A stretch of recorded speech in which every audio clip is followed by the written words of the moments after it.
Well, alrighty then. MTD here, you there. Welcome back. This is Subject to Change. Michael Thomas, your host here. And if you notice, right off the top, we got some improvements. We got some changes. We got some upgrades. We got a logo. And we got some theme music. So first, I want to give a shout out to the man that provided the logo. The one and the only Klondike Bill. Not the Klondike Bill, the old WCW rig man, the master of the glass boat and boat ride. But this Klondike Bill is a parody account, but he's a great follow. Check him out on Twitter at Mr. Klondike Bill. Gotten some heat with Lacey Evans last week. That's all right. I got your back, Klondike. So I appreciate your support. And also want to give a shout out to the man that provided the theme music. My man, my right-hand man, my producer, my Kevin Dunn. We're going to call him DJ Parts Unknown until further notice. So I appreciate your support, gentlemen, and thank you. So moving on, we have WWE Stomping Grounds this Sunday, the pay-per-view that nobody is talking about, the pay-per-view that nobody wants to go to, apparently.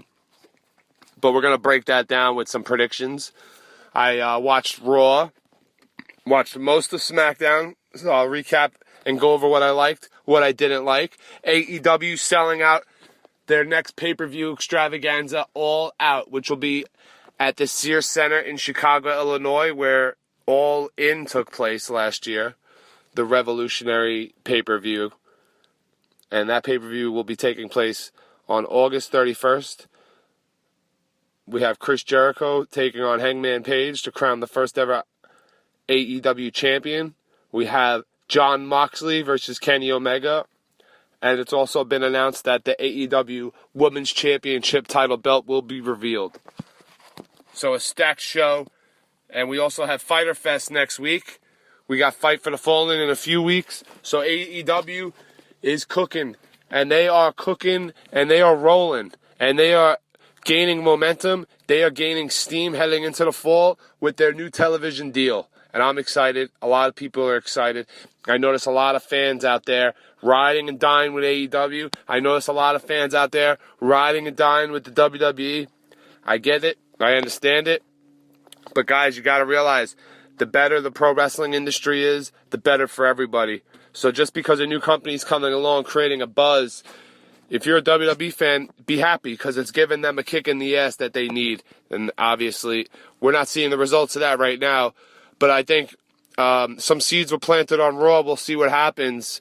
But I'm encouraged. They showed some encouraging signs moving forward. We'll see what happens. Fan interest is down with the WWE at an all-time low. Ratings are down. I have friends that watch Raw religiously, don't watch Raw. I almost don't want to watch Raw, but I will continue to watch Raw. I watch it so you don't have to. Remember that. So AEW sold out their next pay-per-view in 15 minutes, ladies and gentlemen. 15 minutes they sold out, and that is something because the last pay-per-view they sold out was in a half hour, I believe, and that was at the MGM Grand, right? Now, the MGM Grand has a capacity of 16,800 people. This arena only holds almost less than 12,000. The exact number I have right here is 11,218 people, and that is in the Sears Center here in Chicago. So, smaller arena, but nonetheless very impressive to sell out that quickly. Also, according to multiple reports from whoever you want to listen to, Dave Meltzer, Wade Keller, anybody in between, there was a high demand for these tickets. People were turned away. There was, according to reports, there was almost 50,000, 60,000 people trying to buy tickets for this event. They could have sold out a football stadium. They probably could have had this where the Bears played, Soldier Field. No joke. So AEW the buzz is real. This is not just a facade. This isn't a fad. And who knows? We're going to see where this momentum wave rides and where it goes to. But I'm on for the ride, man. I'm interested to see where it goes. I'm interested to see how WWE reacts.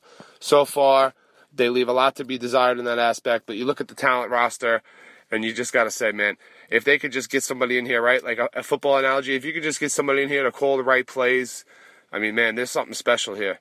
But with the old man around, who knows? Who knows what's going to happen with that? But speaking of football analogies, it seems like the WWE for the longest time has just been playing prevent defense. And what I mean by that is in football you play prevent defense when you have a huge lead. When you're up by what it seems to be insurmountable odds, you put the prevent defense in there. You line up 3 men on the line, and then you put the rest of your defenders, your 8 defenders, and they play basically pass defense, and they try to prevent the team from scoring a Hail Mary. Anything over the top, right? That's the WWE. They're playing prevent defense. They're not playing aggressive. They're not fundamentally sound. They're just going out there and, throwing shit to the wall and seeing what sticks. And I like I said, I enjoyed Raw. I enjoyed SmackDown this week. I thought they were steps in the right direction.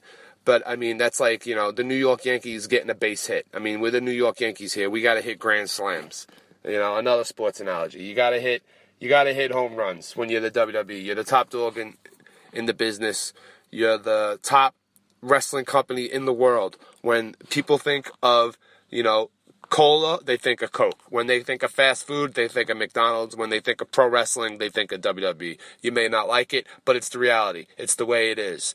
And for WWE to be just so complacent and to treat their wrestlers like just such jokes, it's really... the chickens have come home to roost, if you will.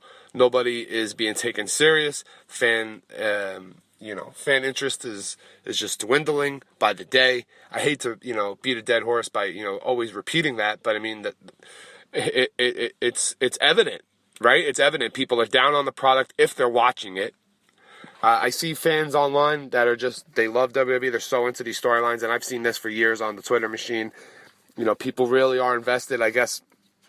I don't know if these are kids, if they're children, if they just don't know any better, if they just put on blinders and think this is a shoot, this is legit, this is real.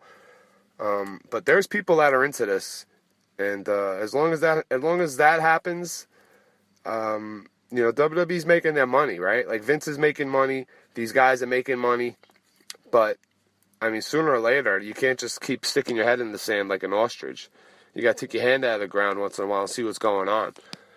Hopefully they do. I mean, you got to be blind and dumb and deaf to not know what's going on with AEW. It's like, this huge noise, this huge boom happening outside your house. You got to peek outside your window and see what's going on. So, I'm sure they're aware. They haven't showed us much, but, the summer has yet to play out. We got Stomping Grounds Sunday. A very lackluster pay-per-view, a very lackluster card, basically a continuation off of the Super Showdown.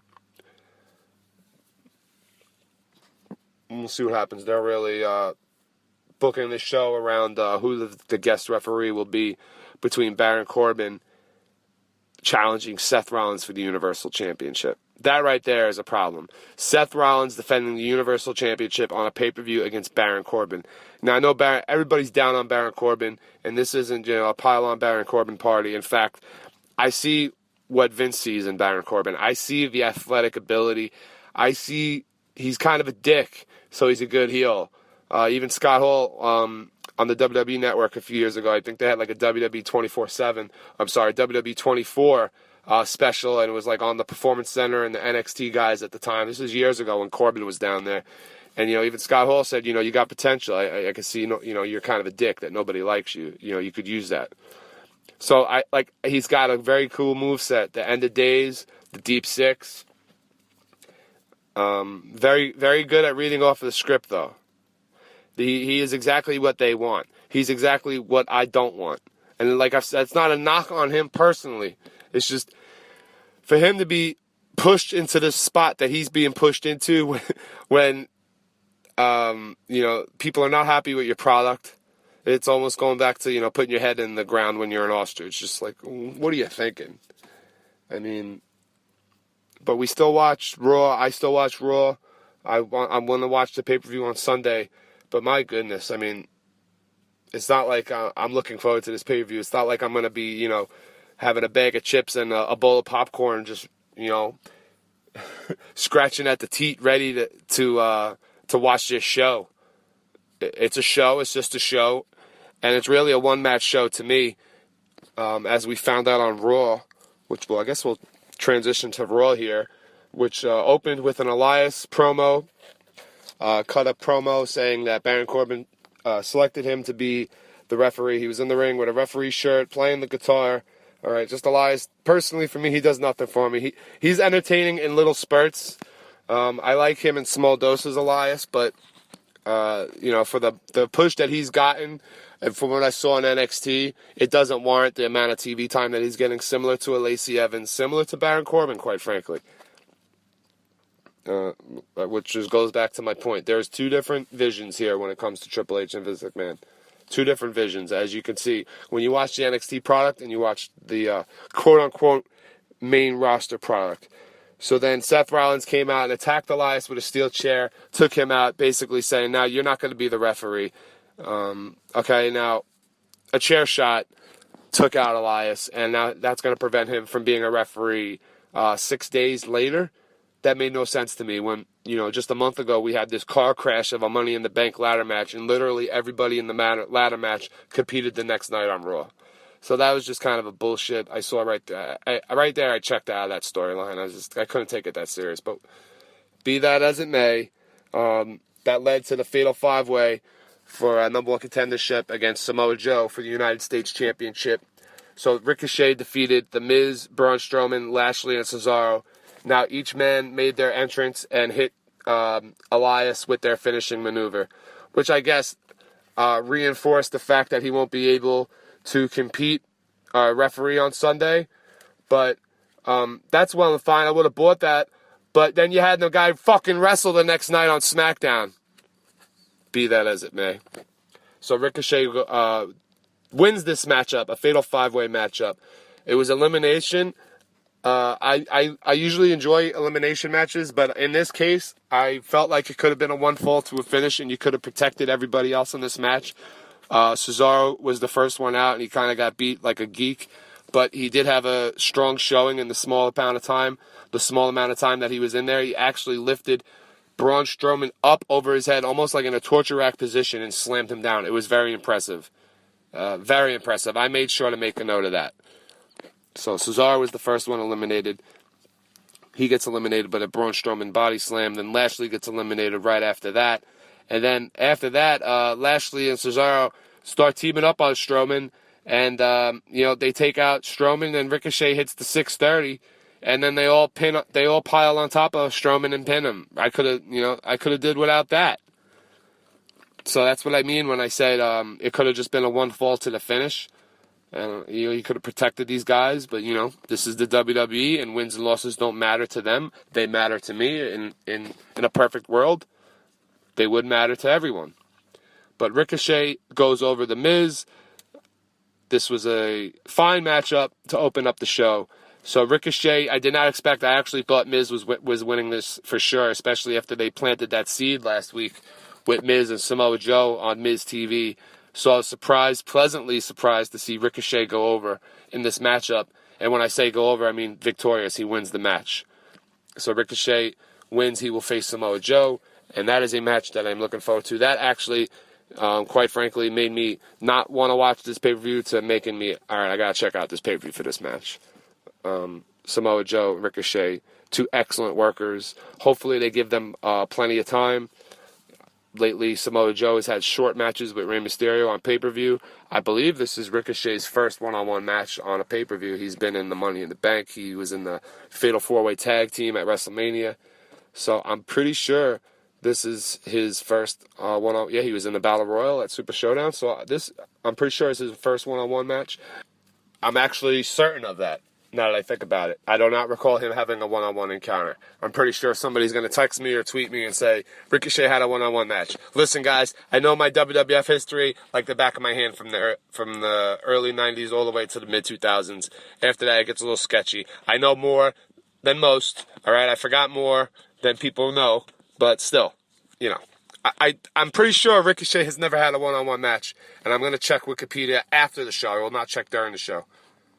Be that as it may, we move on I'm not going to go over everything. I'm just going to go over what I liked on Monday Night Raw. So I'm reading the results here, and I'm getting my report here from ProWrestling.net. Jason Powell does an excellent job. Check him out. Follow him. Provides great content. Audio, provides great text, writing. He writes good articles, writes good write-ups, reviews the shows. He's my go-to when I miss a show and I want to read what happened. I usually go to ProWrestling.net. A little plug for you, Jason. Free of charge. Don't worry about it. So moving on, they showed Seth Rollins and Becky Lynch kissing at the red carpet. So they're really acknowledging this Becky Lynch-Seth Rollins relationship, which I'm fine with. But I'd like to see them kind of incorporate it, maybe in a story. Maybe, I'm not saying have Becky be his valet, but maybe you can have a mixed tag down the road. Maybe, Andrade and Charlotte versus Seth and Becky. I think that could be fun. But I don't know if they want to acknowledge Andrade and Charlotte's relationship on camera, even though they already were seen sitting next to each other at the Hall of Fame. This Lacey Evans feud with Becky. Look, I'm a fan of Lacey Evans personally. I see the potential there. I really do. But, this is similar to a Baron Corbin situation when you're thrust in a spot that you're just not ready for. And God bless this girl. I'm sure she's a very nice woman. United States Marine.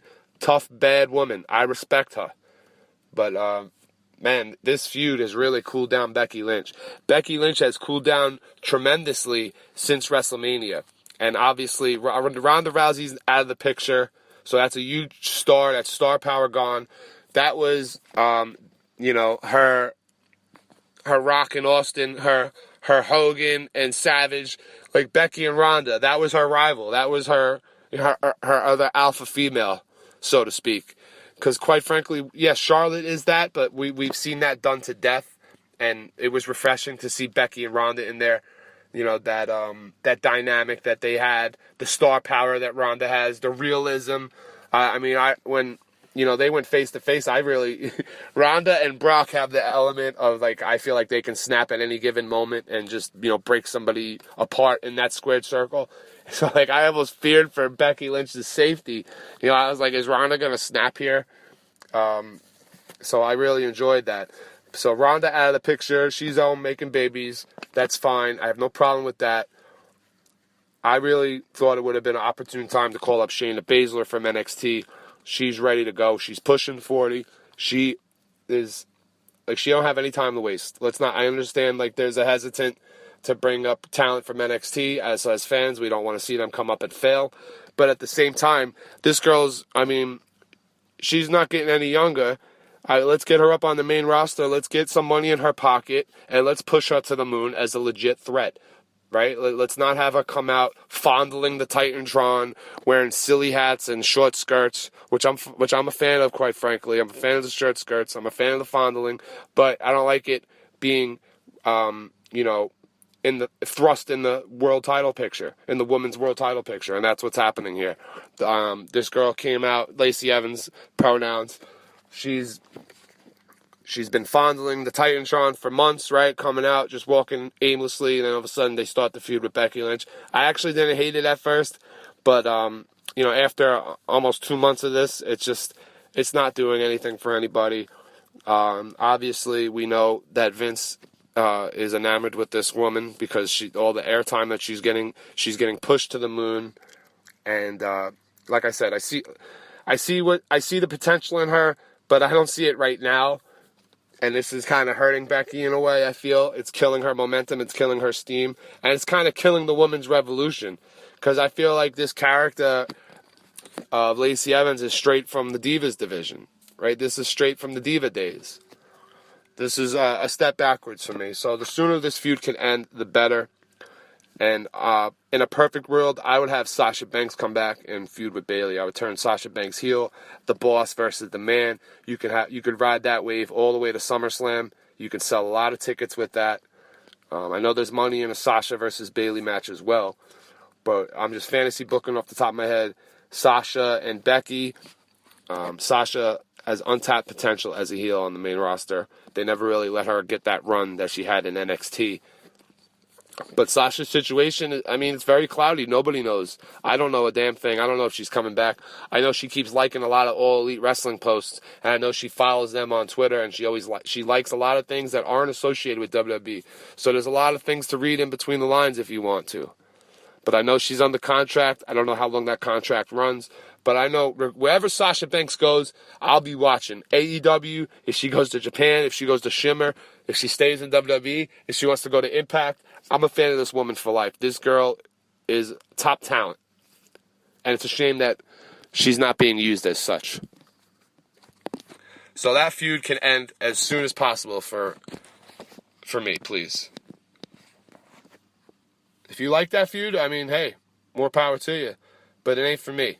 And then we got the Roman Reigns and Shane McMahon feud, which I guess is kind of, at least Shane McMahon isn't the boss, right? Like, and what I mean is, like, he's not, the final stage. Like, he was a setup for Drew. I much rather prefer that than the other way around. Still doesn't mean I like this. This is a rematch from WrestleMania. I was let down from this match at WrestleMania. So maybe Drew and Roman could show me something that they didn't show me at WrestleMania. They won't be on such a long show this time. They have an opportunity to stick out because this card leaves, other than Joe versus Ricochet, leaves a lot to be desired. Okay? This show leaves a lot to be desired. And they have a potential to steal the show, honestly, Roman and Drew. I mean, there's two fine workers, two hard hitters. And if they want to bring it, and if they decide to, they very well could have the match of the night. But we'll see. We'll see what happens. I'm interested, though, in that aspect. Like, can they top their WrestleMania match? Because I really was looking forward to a WrestleMania match. I felt like it could have been a sleeper, and it really disappointed me. And ever since then, I've just kind of been about this feud because I expected more from both guys. But Drew's been very solid in the last few weeks. He's stood out. Like, he's been paired with Shane McMahon, and I had a fear that he was just going to be Shane's henchman, but he stood out more than that. He's not just a body there standing having Shane's back. Like, he has a presence. He has a presence when he's on the TV screen, and that goes a long way in this business when you have a presence. You got to own the room, as The Rock once told Christian. You got to own the room. Look it up. Raw, March 2003. Hollywood Rock, one of my favorites. So we had the Viking Raiders show up on Raw. That was awesome. They beat two jobbers. Forgot their names. But Daniel Bryan was the wild card with Eric Rowan. Stupid wild card rule. I'm not even going to get into that. Honestly, Raw and SmackDown, as far as I'm concerned, there is no roster split. There is no brand split. Everybody's on the same show now. And that's how I'm looking at it. To avoid confusion, to avoid aggravation. So Daniel Bryan and Eric Rowan were on the ramp with the SmackDown Tag Titles. They had a stare down with the War Raiders. So, actually, I got to, like I said, they did some things this week on television that I did like. They kind of focused, they emphasized on the tag teams, right? This was one of them, the Viking Raiders, War Raiders, whatever the fuck they're called. They were on TV, and they beat two guys in a squash match. It was tremendous, and this is what I meant. This is what I say. There's nothing wrong with two guys on the TV or a woman on the TV that you never heard of, that you don't know who they are, and they're just there to get their ass kicked. There's nothing wrong with that. We don't need, a 5-star match all the time. We gotta get these guys established. We gotta get men and women established. We gotta get some wins under the belt. Goes back to my point. Wins and losses should matter. They matter to me.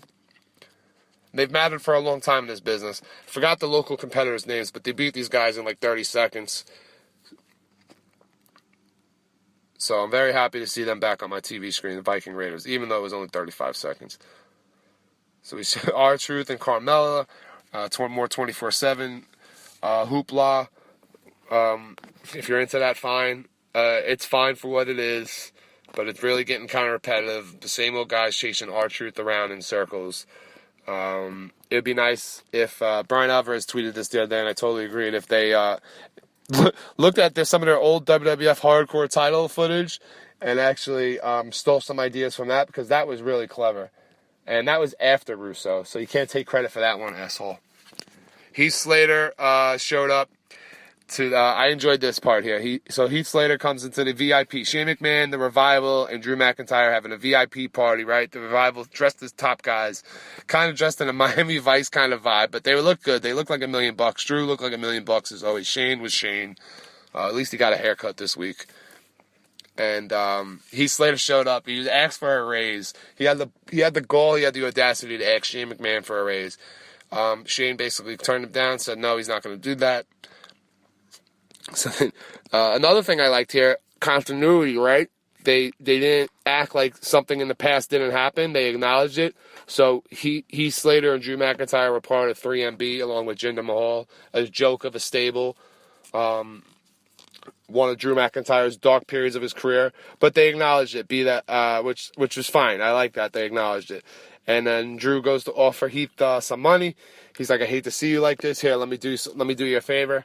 And then Heath accidentally knocks the money. He refuses to take it, knocks it out of Drew's hand, and I guess that just set Drew off. And he beat the fuck out of Heath Slater. It was pretty great. And the Revival even had to pull Drew off. And then the best part was the Revival picked up the money off the floor. And they didn't leave any. I don't think a single bill was left on the floor. They picked up all the money and made sure none of it was left. So that was tremendous. I enjoyed that very much. And a lot of people saying, I made the Revival look like goofs. But you know what? I don't want to be hypocritical because I come out here and I say funny isn't money. But that's like when you're suplexing somebody with your penis or, you got your hands in your pockets. But this is good funny. This is good stuff. I enjoyed that. So the Revival, another tag team that's been pushed strongly lately. They won the tag titles last week. This week, dressed up, hanging out with Shane O'Mac. So hopefully these guys, can get going here. I don't know what their contract situation is. I don't know if they're happy now, but they're doing their thing. They're killing it and they're maximizing their minutes, as Jim Ross would say. Every time they're on TV, they're standing out. They're having great matches. They're having funny promos. They're having a presence. So big fan of the Revival, and I'm glad to see them finally get some recognition that they deserve. We had Sami Zayn and Kevin Owens kick off hour 2 with the Sami and Kevin show. I thought Kevin Owens was on SmackDown. Oh, yeah, that's right. I forgot. There's no more brand split. I already announced that. So Baron Corbin's in the ring with them. He introduced EC3 as the next referee, as his next choice, which I actually was fine with. I thought it was a little random, but you know what? I'm a big fan of EC3. Happy to see him on TV. Gives opportunity. He gets taken out by Seth immediately with the steel chair. Seth made the proclamation earlier in the night that anybody that considers this will be taken out with a steel chair. And he lived up to that word. Kind of a dick move by Seth, in my opinion. Kind of a heel move, but this is the same guy that used a low blow to win the World Heavyweight Championship, the Universal Heavyweight Championship at WrestleMania. I don't get Seth Rollins as a character. Tremendous wrestler. One of the best wrestlers in the world. But, I got Steve Austin, right? I got Hulk Hogan. I got Sting, right? I got these guys. I don't get Seth Rollins. I don't know what a Seth... I guess he's a snake because he stabbed the Shield in the back. Now he's cracking people in the back with chairs. Better watch out, Becky. You're next. New Day came out. They did the Weekend at Bernie's gimmick. For those of you that don't know, they basically made an impromptu 6-man tag. They needed a referee, so they picked up EC3's lifeless body, had him nod yes. Pretty funny ordeal. But then EC3, when they come back and they start the match, EC3's magically gone. There's a new referee in the ring. Corbin takes the pinfall here. Not a Baron Corbin fan, but are you kidding me? This guy's challenging for the Universal Championship on a pay-per-view 5 days from now, 6 days from now, whatever. And he does the job. He takes the pinfall. And listen, I'm a fan of Sami Zayn and I'm a fan of Kevin Owens. I don't want them taking a pinfall because I think they've been pinned enough the last month. I think they're being punished for not going to Saudi Arabia. That's another story. That's my opinion. But man, you couldn't give Baron Corbin a win here? You couldn't have him hit the end of days on Xavier Woods? I don't know. That was a little weird to me. That was a little weird to me. I got to be honest. And speaking of weird, I got the Good Brothers on my TV screen. So AJ Styles, and I meant weird in a good way because I'm a fan of these guys. So don't get that twisted. So AJ Styles is in the trainer's room. He's dealing with some injuries since WrestleMania. Really, he's been banged up. So he's in the trainer's room seeing, trying to get medical clearance, see when he can get back into the ring. And then the Good Brothers show up dressed as doctors, being goofy. And then AJ calls him out on it. AJ's like, what happened to you guys? I mean, 3 years ago, however it was, I believe, they debuted in this exact arena, in the Staples Center. And they haven't been on TV, they haven't been winning it. He pretty much said what I've been feeling, but, I feel that way towards the creative staff. But obviously, AJ's yelling at Gallus and Anderson, which makes it believable as a viewer because, what are these guys doing? They've been running around. Last time I saw them was running around for the 24/7 title. I know their contracts are up, I think, in the fall.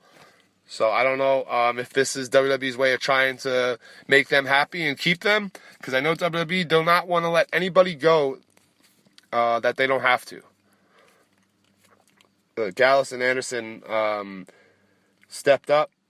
They got some TV time. They said they're going to face the Usos, and they're going to prove AJ, why they belong. So I was encouraged. They planted some seeds here for a potential story. Later in the night, they had the match. Unfortunately, Gallus and Anderson lost to the Usos in about 3 or 4 minutes. You really could have had a more competitive match, in my opinion. So that kind of leads me to believe that there's not much to get hope for. I don't have much hope for this at all. I'm just saying there was a seed planted. They showed AJ watching the match in the back during the match. And even on WWE.com, they had an exclusive after where AJ confronted him. I thought you guys were going to win. What happened? They looked really annoyed. They looked pissed. They looked like they still had something to prove. So we'll see if they build off of this next week. But most likely, they probably won't even be on Raw next week, right? Let's be honest. But I'm encouraged to see them on my TV. They planted some seeds. We'll see what happens. It's like they planted some seeds. The Revival have been booked strongly. They planted some seeds with the Viking Raiders and Rowan and Daniel Bryan. They even, AOP is reunited. They had an appearance on SmackDown. So, you look at this roster, you really got a stacked tag division if you use them properly. If you use them properly are the key words. But up and down, man, I think WWE has a great tag team division. I know AEW has a very nice tag division. And they might have better workers like the Bucks and, Pentagon and Phoenix and, Angelico and Jack Evans. I mean, these guys can do some really crazy shit. But, don't sleep on WWE's tag division. They really have a great tag division. But they don't care about tag team wrestling. So it's like, what's the point? It's like, it's like buying a brand new flat screen TV. You don't got any games to hook up to it. You don't got nothing. You don't even got a cable box. You just got it to got it. You just have it to have it. You're not going to use it. That's a pretty bad analogy, but you get my point.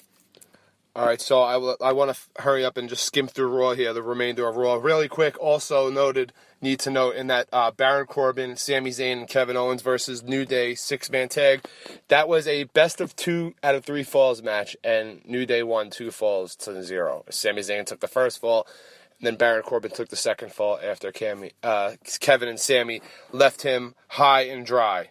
So, still, I would not have Baron Corbin losing the Sunday before he challenges for your main championship. That's just me.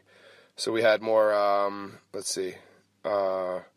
we had Alexa Bliss and Nikki Cross, more seeds planted with that storyline as well, with Bayley. I enjoyed that. I think Alexa Bliss is one of the better actresses or actors in the entire business. She's very believable, her character. She makes the best nasty mean face in wrestling. Very believable, never really at a loss for words, and has a way with her words. She is a top talent when it comes to cutting promos or just acting. When I say like Baron Corbin is what they want or Lacey Evans is what they want, I mean Alexa Bliss is what they want, but when she delivers their material and she knocks it out of the park, she puts her own touch on it. She puts her own twist on it. I could actually see her in Hollywood. Not as a leading role. I mean, I'm not saying she's the next Rock, but, I mean, she's very believable. Very believable character and jumps out of the screen every time. So I really enjoyed the storyline with her and Nikki Cross.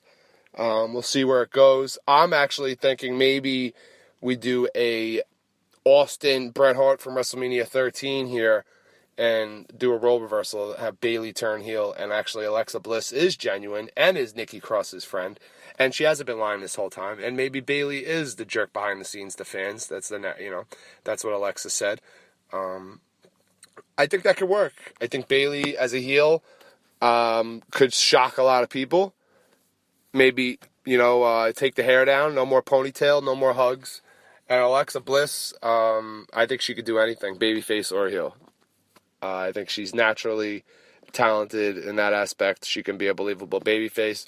You could, want to rip her hair out, per se, or you could want to hug her. Either way, like, she has that dynamic where, you could love her or you could hate her. She has a lot of range with her character. We had more Roman Reigns and Shane McMahon. Actually, Roman, I thought, showed some fire in this promo. He beat Shane's ass. He beat him down pretty good.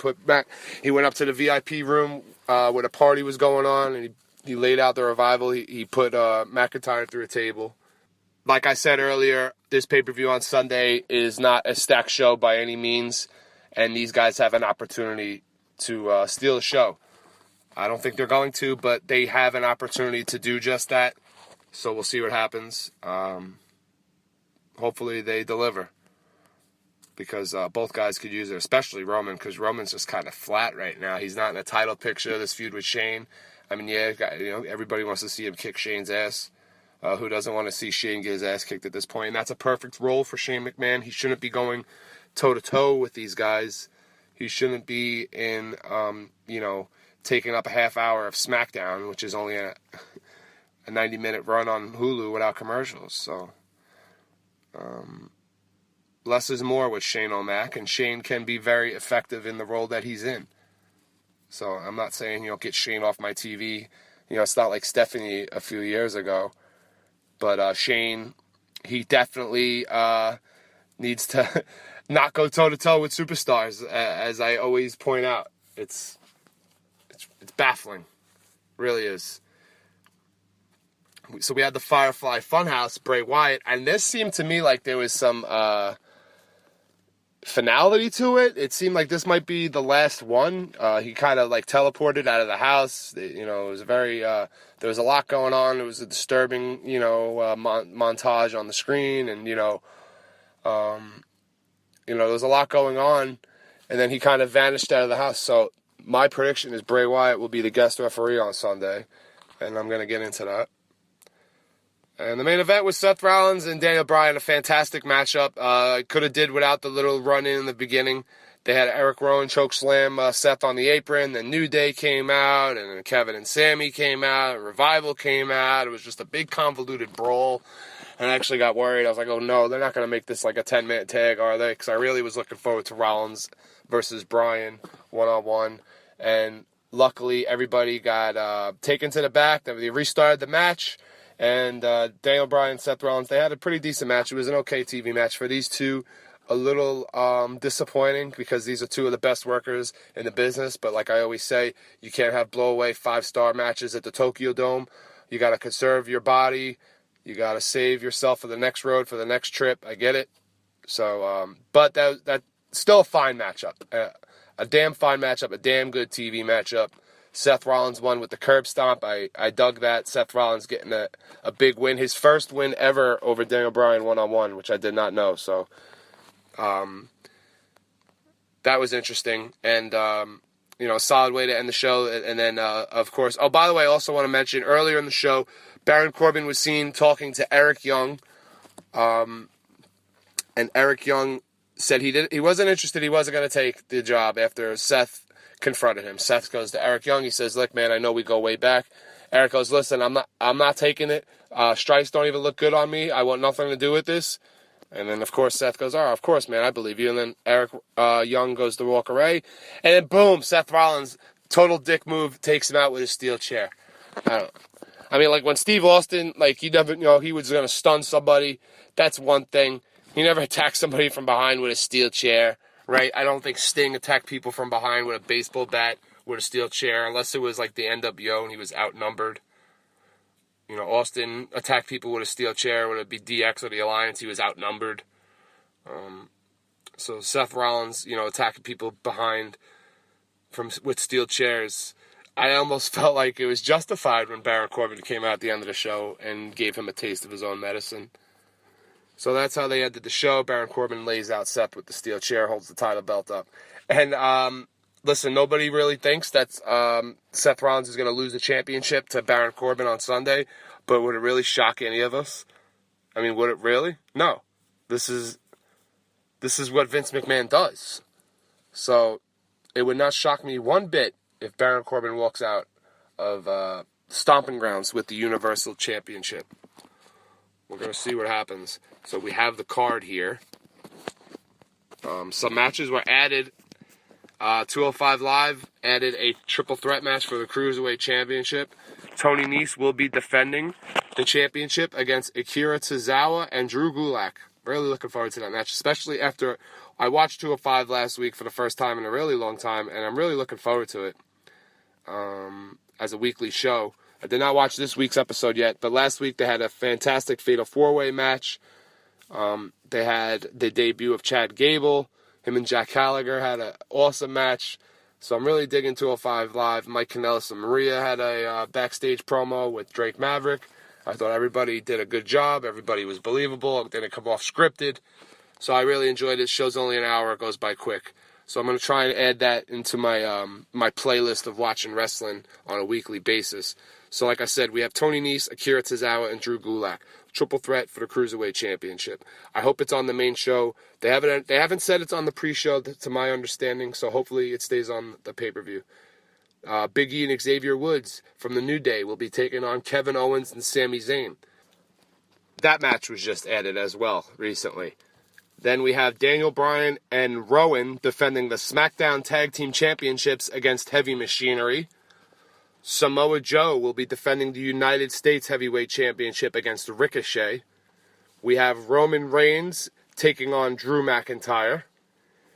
Bayley will be defending the SmackDown Women's Championship against Alexa Bliss with Nikki Cross in her corner. Lacey Evans will challenge Becky Lynch for the Raw Women's Championship. Kofi Kingston will defend the WWF Championship against Dolph Ziggler inside a steel cage. And in the main event, Seth Rollins will defend the Universal Championship against Baron Corbin with a special referee of Corbin's choosing. Good God. Like, the show is what it is. That lineup does really nothing for me. But this show could surprise me. I've said this before to a lot of people. Every time I watch a pay-per-view and I feel like I have no expectations, like it's just a show, I'm just going to watch it and see what happens. It winds up really, I wind up enjoying it. Usually more often than not. And I don't know if that's just because the expectations are so low. You just think it's going to be god-awful, it's going to be drizzling shits, and then you're actually like, it wasn't so bad.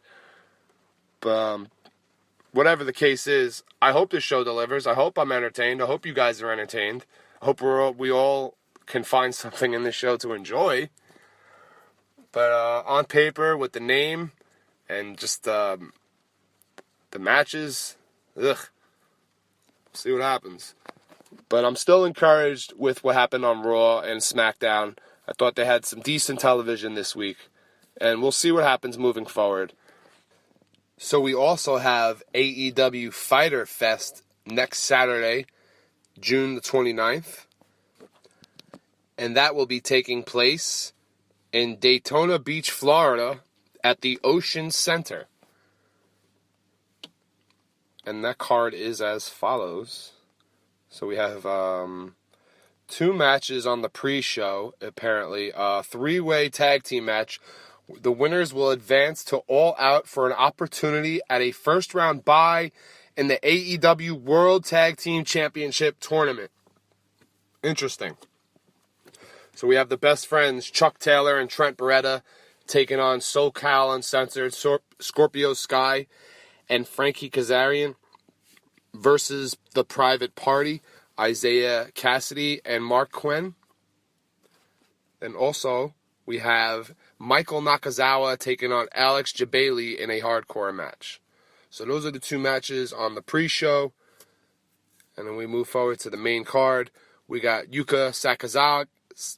Let me try that one more time. Yuka Sakazaki versus Riho versus Nyla Rose.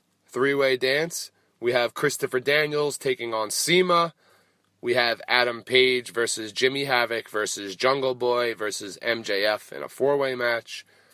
We got Jon Moxley versus Joey Janela. We got Cody versus Darby Allin. And we have the Elite, Kenny Omega, Matt Jackson, and Nick Jackson versus the Lucha Brothers, Pentagon and Phoenix, and their tag team partner, Laredo Kid. Now, quickly, my thoughts real quick. I really would have liked to see Adam Page and MJF one-on-one. Know that we'll get that eventually, obviously. But could have did without Jimmy Havoc and Jungle Boy. Kind of makes it convoluted and just really have no desire to see that 4-way, to be honest. But we'll see what happens. And also Darby Allin, I did not know much about this gentleman. Heard his name, heard about him. They cut a promo for him. They aired a video package, and I learned about this guy in a short period of time, and I'm intrigued now. I'm really intrigued to see this match with him and Cody. So definitely check out their YouTube content. These guys, AEW, Cody, the Rhodes family, the American Nightmare, I think, Nightmare family. They have a YouTube account. There's an AEW official. There's a Being the Elite one. I mean, it gets confusing. There's a lot of YouTube pages, but there's some good stuff on there. Really high quality stuff. Looking forward to it being on the television in the fall with their product. And Jon Moxley taking on Joey Janela one-on-one. And that it's a singles match. Doesn't say it's a hardcore match, but knowing those two and their pasts, and I have a feeling there's going to be some weapons involved, and we might even see some bloodshed. And speaking of Jon Moxley, he's also in the G1 Climax. For those of you who don't know, the G1 Climax is a round-robin tournament held by New Japan Pro Wrestling, and it is pretty much the tournament of tournaments in this business. This is not a King of the Ring tournament by any means, where you're wrestling a 4-minute match, and then maybe an 8-minute match, and then maybe like another 8-minute match all in one night.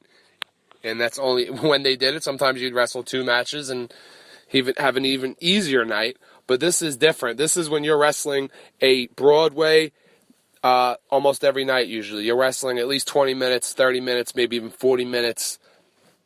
I think that the time limit maybe even be a half hour if I'm not mistaken. The Natural, I know you're listening, my man Steve, you would know. But I'm pretty sure Okada and Omega had a time limit draw in the G1. I'm pretty positive. So the G1 Climax is a grueling tournament. Night after night, you're putting on a clinic. You're in there. It's a grind. It's a true grind. It might be the ultimate grind in professional wrestling. And that begins on July the 6th, and it will culminate on August 12th, I believe. So it's all available on NewJapanWorld.com.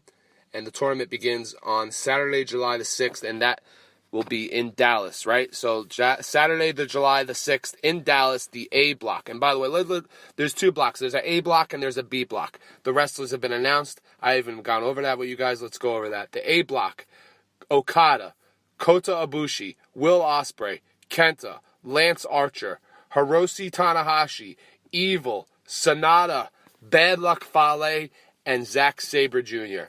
That's your 10 for the A block.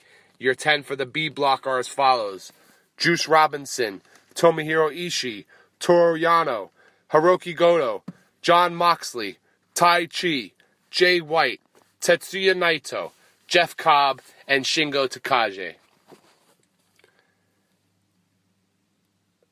What a outstanding array of talent, honestly. I'm really looking forward to this, especially the A block. I kind of was hoping that Moxley would be in the same block as Okada and Tanahashi and Ibushi. And that's fine, though. We all can't get what we want, I guess. And I know a lot of people are upset that Moxley won't be in Dallas. I think there's an understanding that he's not wrestling in America while he signed to AEW, which is funny because they made him the United States champion. But so the A block will begin on Saturday, July 6th in Dallas, as I said, and that lineup is as follows: Okada versus Tanahashi. Are you kidding me? That's a WrestleMania. That's a Wrestle Kingdom match any day, any year. Kota Ibushi versus Kenta, the former Hideo Itami. Will Ospreay versus Lance Archer, the former Vance Archer from WWE, or Lance Hoyt from TNA. Evil versus Bad Luck Fale. Sonata versus Zack Sabre Jr. Those are your A block matches to begin the tournament. Your B block matches are as follows, and that takes place on Saturday, July the 13th in Tokyo at the Oda General Gymnasium. Juice Robinson will take on Shingo Takagi. Tomohiro Ishii versus Jeff Cobb. Oh my God, holy shit, that's going to be a great match. Toru Yano versus Tetsuya Naito. Hiroki Goto versus Jay White. And Jon Moxley versus Tai Chi. So G1, definitely looking forward to it. Always a grind, always a pleasure. I remember watching Tetsuya Naito and Kenny Omega in the G1 last year before SummerSlam, and that was a mistake because nothing on SummerSlam came close to as good as that was. But, yeah, we're really looking forward to it. Looking forward to summer. Looking forward to the next few weeks. I mean, look, I'm looking forward to Fyter Fest. I'm looking forward to AEW. Everything that AEW does, really looking forward to it. Looking forward to the G1. We got TNA Slammiversary coming up. I think that's July the 22nd. Birthday of the Heartbreak Kid, Shawn Michaels. And I don't know the card. I just know off the top of my head, Moose will be facing Rob Van Dam, and that is a match that definitely has my interest. Big fan of both of them. Big fan of Moose.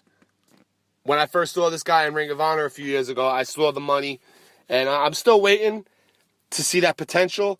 I'd really like to see Moose in NXT, to be honest with you. I want him out of TNA. Sorry. That's just me personally. My own personal preference. I'd like to see Moose in NXT, in that machine, with those coaches, with the right people around them, with those talents. I feel like Moose could really be special. And he's been in Impact for a while now, and he hasn't really moved the needle. And, you know, they're always changing networks, and their wrestlers are just, it's a constant window. It's a revolving door. It's really hard to keep up with the product. And he's one of the constants that they've had the last few years, and he deserves better. That's just my opinion. I like to see more from Moose. I like to see more for Moose. And, you know, Stomping Grounds is Sunday. Look, I'm not dreading it, but it's not like one of those pay-per-view, oh, man, Stomping Grounds Sunday, can't wait. Like, if I had no job and I had no family and I had the ability to have people come over for this show, I don't know anybody would come over, to be honest with you. I don't think anybody would want to come over for this pay-per-view. That's sad. But we'll see what happens. Maybe, just maybe, they deliver with the low expectations that we all have. That's going to do it for this edition of Subject to Change. I'm your boy, MTD. You are you, and I appreciate you listening and downloading, and please continue to spread the word to like-minded friends. And feel free to give me any criticism, anything you like, that you don't like, what you would like me to talk about, what you would like me to not talk about. I'm open to anything. Because unlike some people in the wrestling business, I have thick skin. So until next time, the pleasure has been all mine.